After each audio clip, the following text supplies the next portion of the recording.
Mayong buntag. Mangutana mo nganong naka-green ko karon. Naka-green ko tungod kay ayaw kay ang kinabuhi. Pagka maayo kay sa kinabuhi, perting daghana kayong opportunity niabot sa akong kinabuhi. Akong trabaho sugod sa una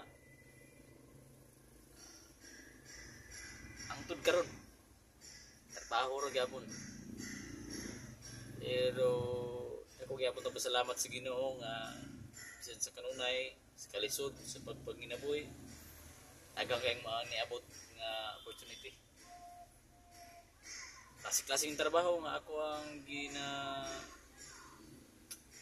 trabaho aron lang mabuhi.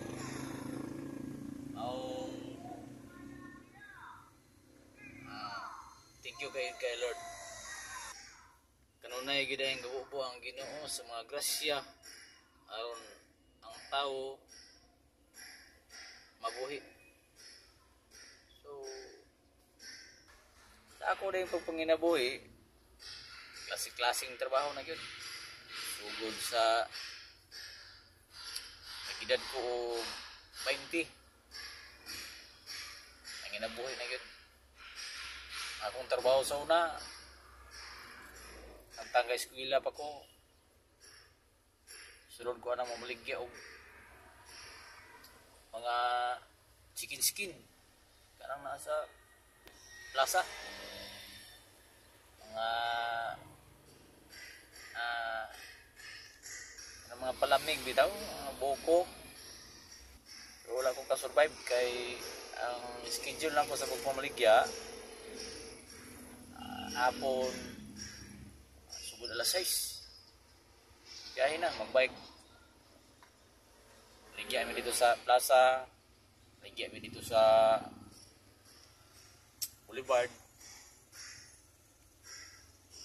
Sige kayo ang income ato is igo ra gyud. Ang tod nga nakahuman ko sa kurso nga automotive. Kauman ako sa kurso na akong automotive. Planning ko, suri na ako tibok dipulog. Tanang dagkong kumpanya akong gi-applyan. Sadto say wala ko madawat kay mo lagi. Wala experience. Bago pang graduate sa katuig ra pod. 1 year na akong eskwela ng automotive.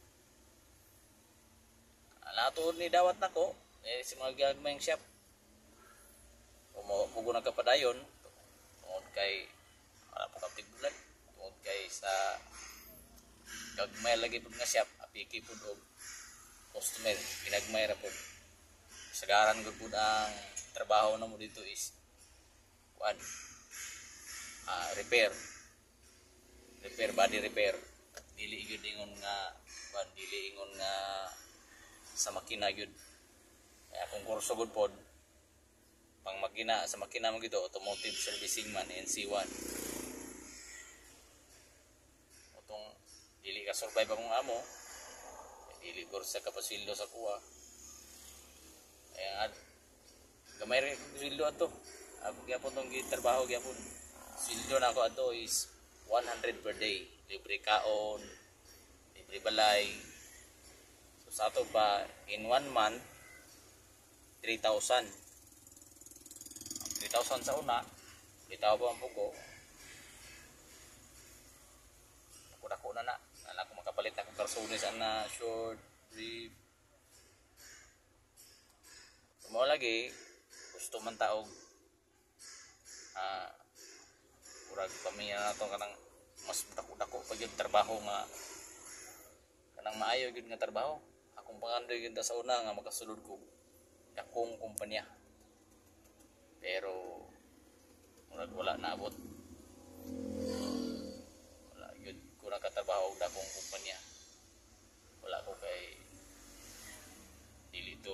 dili siguro itugod sa Ginoo nga abot ko ana. Otong dugay analyze na ko sa akong kurso, bugat man gyud. Nya. Lawas taon na ako. Iwang unang nakahunaw na po ko ang eskwela. May pista. Katong automotive na ko, tisda magyapon to. Nagpaduol na ko sa opisina sa tisda. Dito sa Dipolog School of Fisheries. May offer dito nga motorcycle small engine servicing. Mekaniko gyapon. Pero medyo gaan-gaan na kay man motor naman.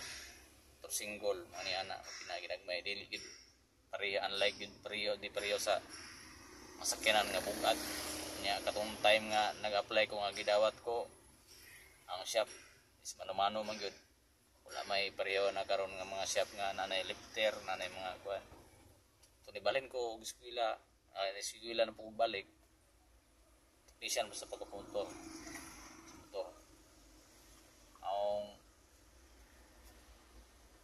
muna po na ako ang naging ko yung shop na po nga natukod.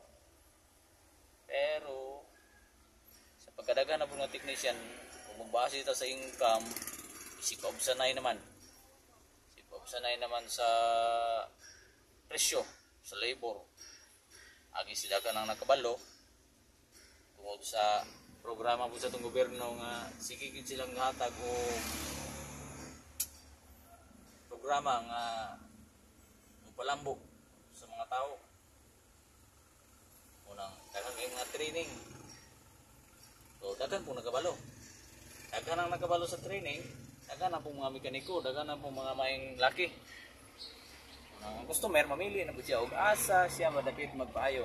So akong customer nagagamay. Mo tilipod maayo pagka-manage siguro. Nga na mga problema.